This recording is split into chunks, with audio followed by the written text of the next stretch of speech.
Alrighty, my lovely Trails fans, and welcome back to our next episode of Trails in the Sky. Righty, so our destination today is to go and get the remaining books for the librarian. So the first book that we're going to be getting, well I should say the second book, is going to be the Hertz Adventure 2. So the clue that they had given us was a couple of dots on a piece of paper.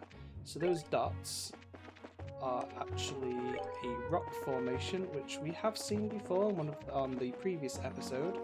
So we're just going to go ahead over to Wolfthorpe direction, and we're going to go to that little unnamed area over there. And that is where we're going to find our second book. Make sure we just avoid these monsters while we can. Alrighty, here we go. Inside was Hertz Adventure 2. So we will go ahead and read that one after we've read the first one once we get back to Zeiss, so I will see you there. Alrighty, and we are back at the Zeiss Central Factory. So again, we just go to the second floor, that's where the librarian is, and we're going to go ahead and read the first chapter of Hertz Adventure.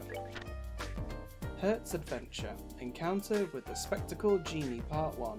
Using his finger to push his slipping glasses back up onto the ridge of his nose, young Hertz continued his journey. As far as he could see in every direction, the earth had been blanketed with a thick layer of white. The fine powder covering the ground in undulating lumps and clumps was actually made up of pale granules of sand which were light and fluffy like the freshly driven snow.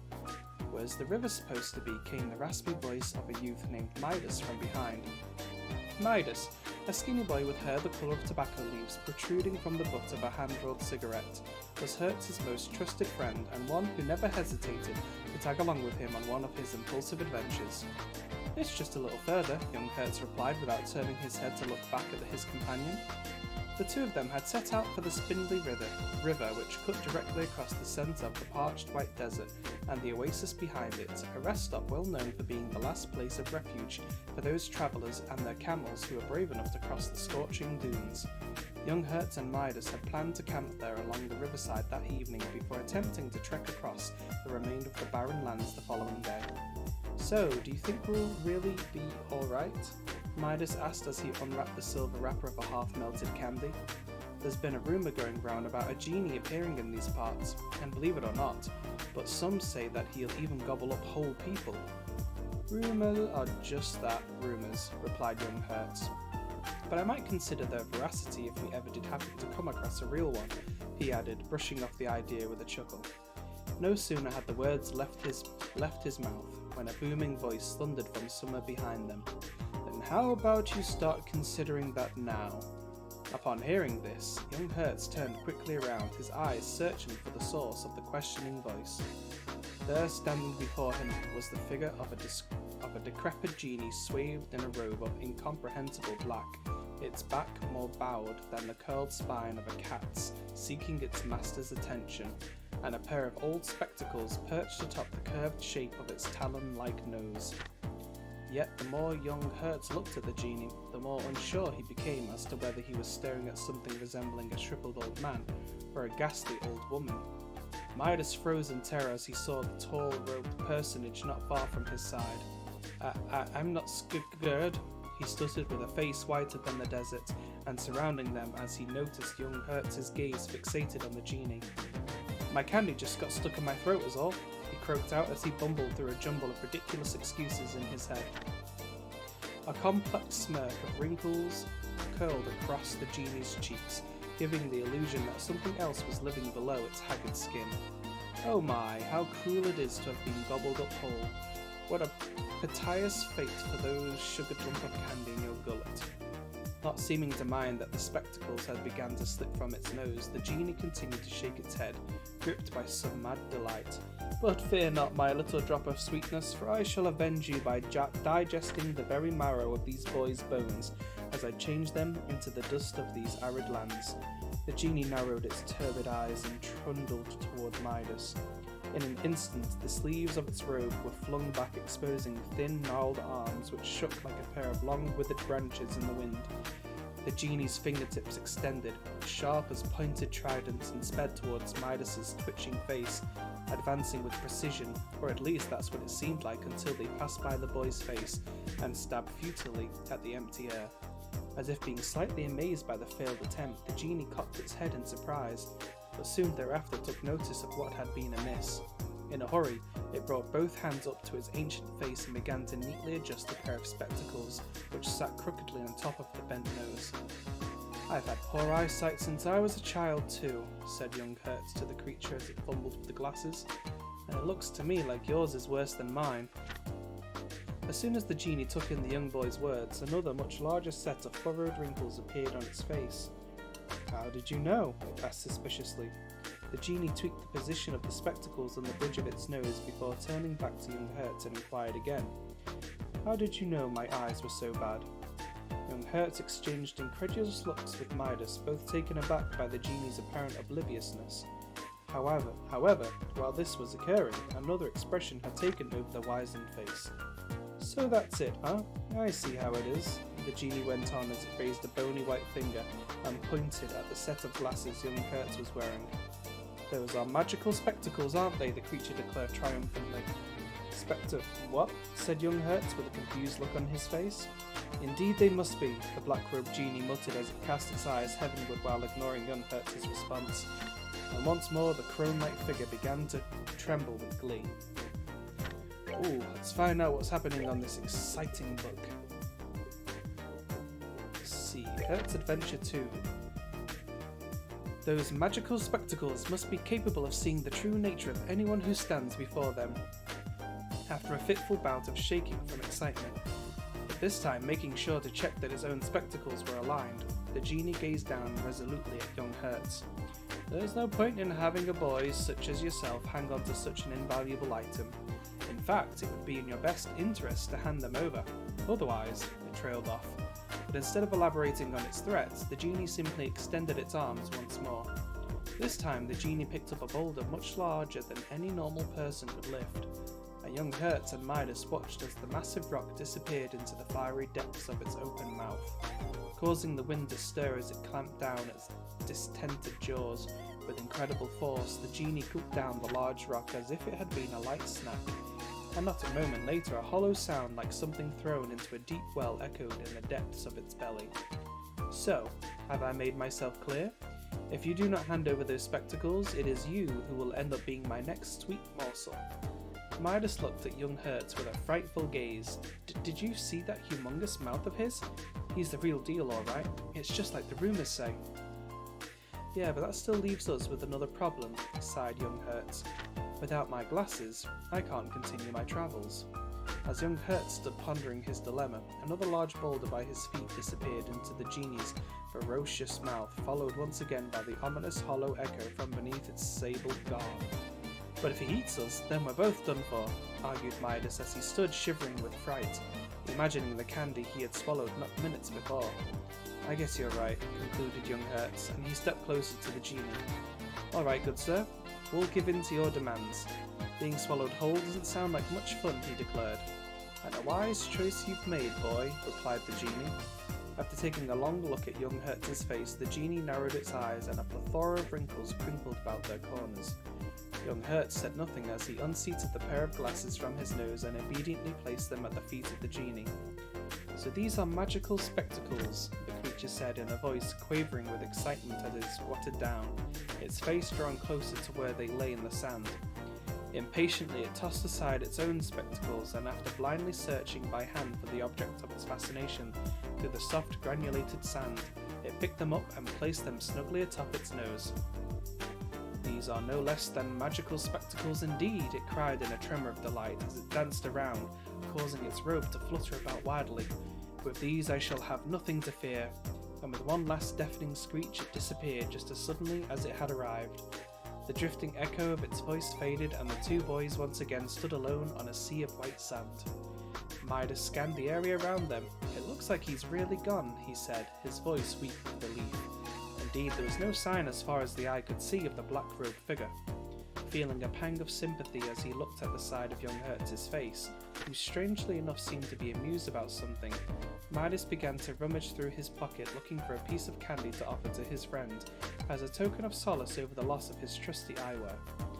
Walking up to the other boy, Midas held out a piece of candy, its silver wrapper half undone. Don't be disheartened, old friend. It's not like this is the last adventure we'll have. I think I'm going to be just fine, replied young Hertz. His voice was subdued, but the adventurer's eyes twinkled with laughter. Then, as if harking back to some past event, he continued his thoughts aloud. Man, that genie must have been blinder than a bat with no eyes, he said in astonishment. Midas stared at young Hertz uncomprehendingly until the other boy turned fully toward him, a grin splitting his face from ear to ear. Then Midas saw it, and a smile of his own spread across his face. For there, resting on top of his friend's nose, was something which had grown familiar to him over the years. In the end, it seems like the poor fool managed to mistake his own glasses for mine, young Hertz went on in a comical tone. So the ones you're wearing now are, Midas asked through the silver rims of glasses that had already confirmed it. Yep, they're the exact ones I put on this morning. With a happy air, young Hertz took the sugary treat from his friend and popped it into his mouth. However, this time, as the honeyed glaze of the candy balls they carried in their mouths melted away, both he and his friend made certain not to swallow them whole. You know, Midas said as they walked along, even if there were such a thing as magical spectacles, I don't think they would amount to anything in his possession because, as you and I both know, he has a habit of losing them when things matter the most. The end. What an interesting story. Oh, did you find the book by any chance? Haha, indeed we have. Again, please check it over just to be certain. Yes, this is the genuine article, and that leaves us with just one left. I need a break. What kind of book are we chasing down this time anyway? Haha, I'll spare you the teasing this time. The last one is entitled 31 Cypress Trees. And here's its card, it's got more of that unusual writing on it. Ah, you, 31 cypress trees nestled atop the grassy hill, afflictions of far-off lands. Draw nigh unto me like wine barrels tumbling lightly down a soft incline as I drift into reverie, enveloped within the resonance of the tolling bell. Oh man, more of this gibberish? I think I'm actually starting to get used to these. Another riddle. Is this your speciality or something? Well, the task is the same as before. May Adios herself speed you on your way to success. Okay, we're going. Pardon us. Alrighty, so this is going to be a new destination for us that we haven't been to previously. Just going to head down here. Instead of going down, we're going to go to the Ritter roadway. So I believe on the way to the gate there should be another chest that we just need to keep an eye out for. Should only be one chest on the way, so we don't have to explore a very large area looking for multiple chests this time. Soldat Army Road is the direction we are heading in, I believe. Watch out for those armoured rabbits, by the way, because they have a tendency to defeat you in one hit. BP Charge X. You came back, I knew you would. Actually, we are going to Sanktine Gate, because the other area goes to the Leiston Fortress, which we are not going there right now. So that was the chest that we needed. Yep, there's the gate over there. Just going to keep an eye out for any further chests. I don't think there is on the way here.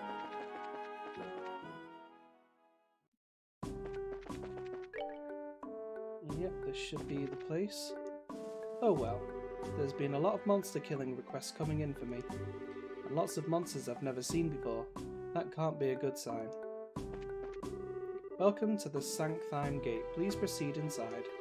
This gate is part of the ruins of Old Annenberg Castle. We welcome sightseers. Something up? The chief's inside. You can take any problems to him.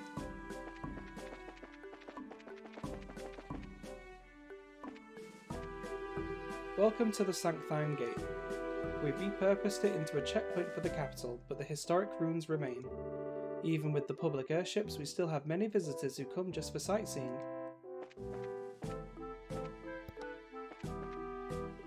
Oh, we want to get the pot of meat. It's a great new recipe to learn.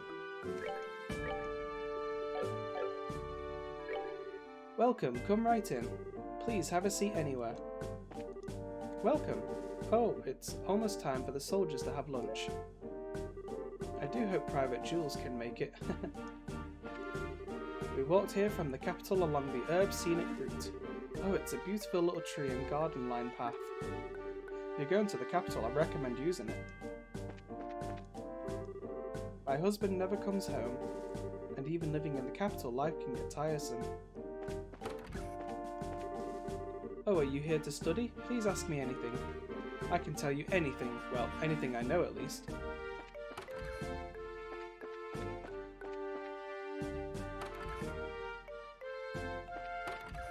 Nothing in that storeroom.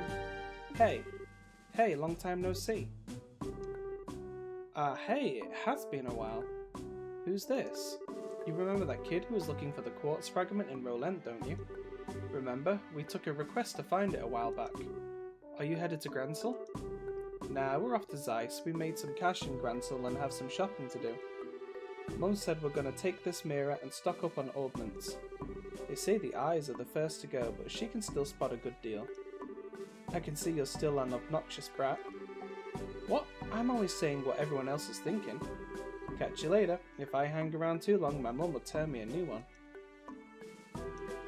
Gransel is such a nice place. It certainly lives up to the image of our capital. Everyone is free with their wallets too. Our crafts have never sold better.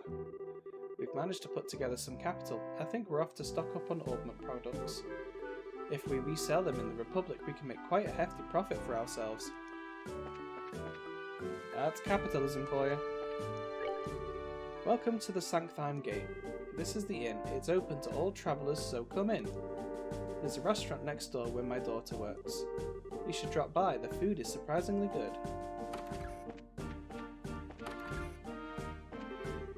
The Sanctheim Garrison's main duty is to the castle gates, but we also do street patrols. The Queen's birthday celebration is coming up, and that means an increase in travellers.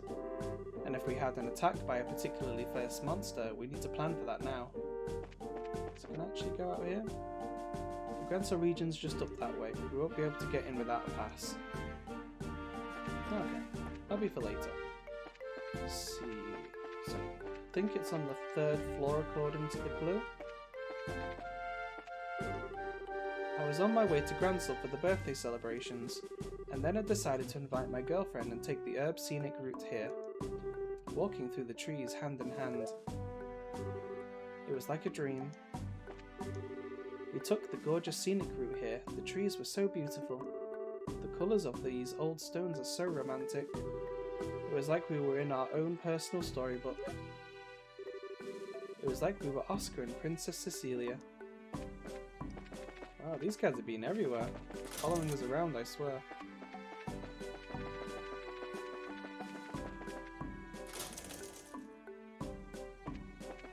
Anyone out here? Nope, just a couple of arrows.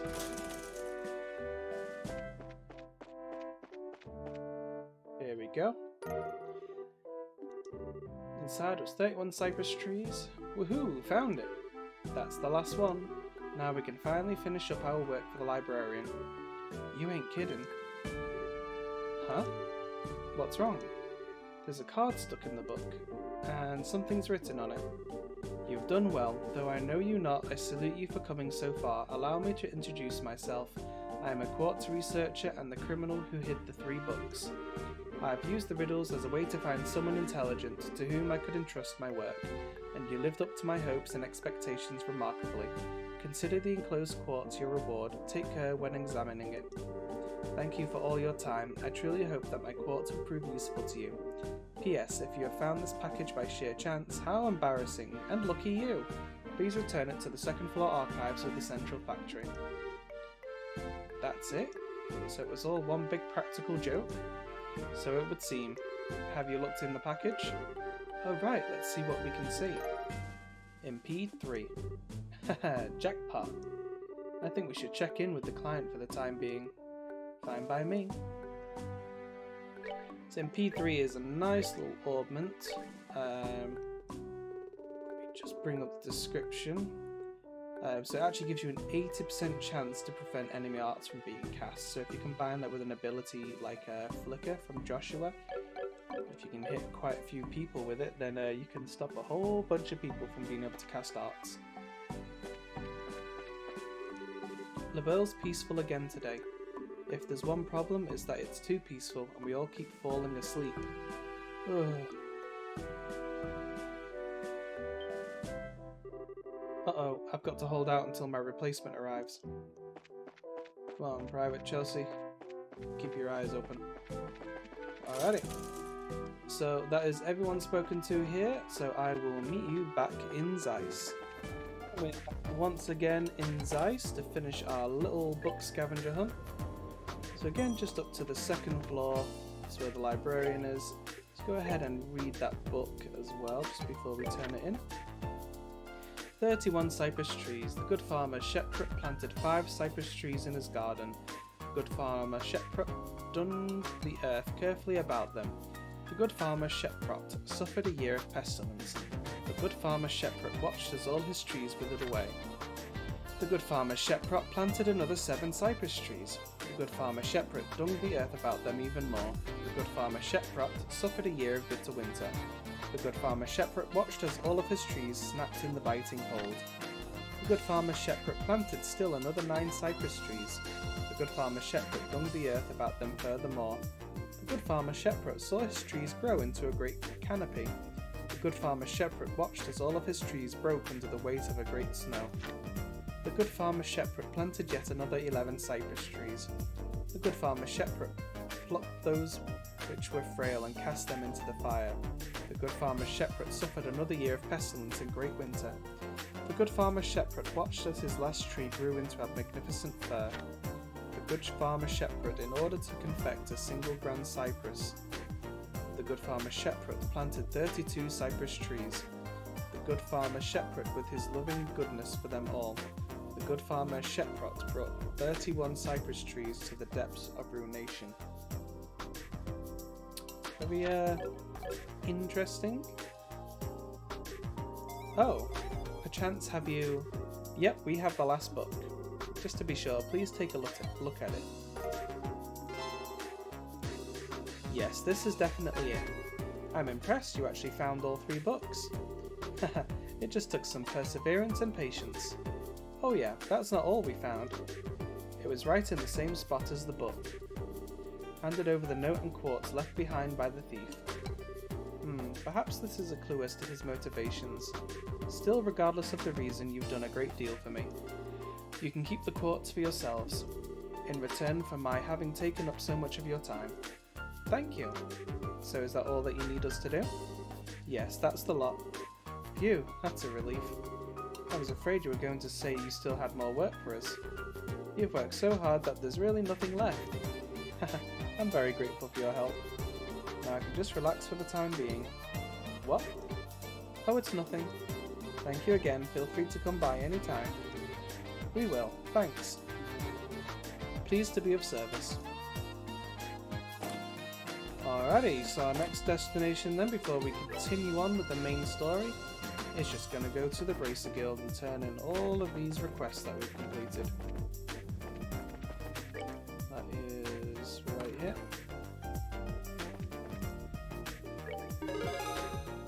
Temp Librarian, Mirror MVP, Mirror MVP, Mirror MVP, Mirror MVP, and the Plains Monster.